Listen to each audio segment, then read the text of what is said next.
That was a beauty. Extra bounce again there. Ball was slanting across the right-hander. And good catch by Rahul. Grab it there in third slip.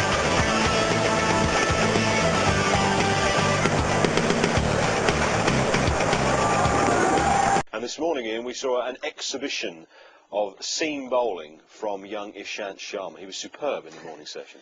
Yeah, young Ishant Sharma, 19 years of age, making his way in the game, bowling to the best batsman in the world. And I'm just impressed with the way he just kept his nerve, kept his bottle. It was a long spell. He was very unlucky, found the edges, but he obviously had a plan.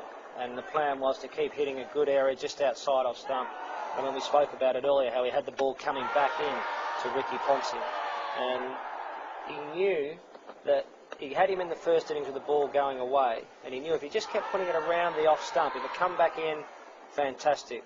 But if it holds its line, there's a fair chance to bring those slips into play and get Ricky caught on the crease, which he did. Ponting knew as well that that was one of those times in a test match that was make or break. He knew if he could get through that spell, hopefully things would get easier. And as we know, he didn't get through that spell because Ishant Sharma got him in the end, found the nick, caught drive it at first slip, and it was just a fantastic exhibition of fast bowling. Wouldn't have even played in the last two tests had Zahir Khan not gone home injured. Indeed. What a find. Sharma didn't get him once, he got him twice in fact, because he got him LBW as well, which wasn't given. But superb bowling, superb exhibition of bowling. One that just left him.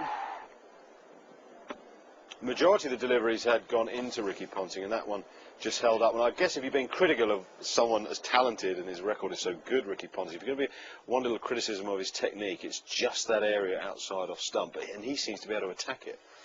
But, I mean, as we keep saying, we can't speak highly enough of Ishant Sharma. I mean, to come in and do what he's done for a long spell, I think it was 8 or 9 overs that he bowled. 9 overs for 32. 9 overs, and to keep the pressure on like he did. And tough on Ricky Ponting, as you said, the ball was coming back in, with the odd one holding its line.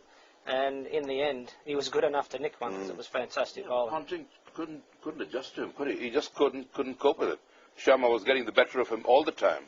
And for a 19-year-old to bowl to one of the finest batsmen in the world, and I think great skill there, tremendous.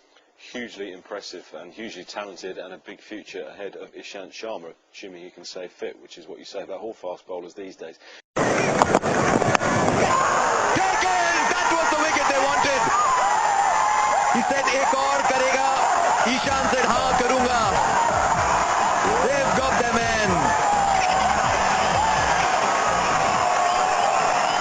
117 for 3. There's a wicket that was deserved. It was this Australian loose Ponting. That's magnificent bowling. He really has kept at it extremely well, and he could have had Ponting out probably half a dozen times today. And the thing was, he didn't get frustrated, and he didn't lose the plot. He just kept bowling well, which is what you've got to do. And he's got rid of the Australian captain. 117 for 3.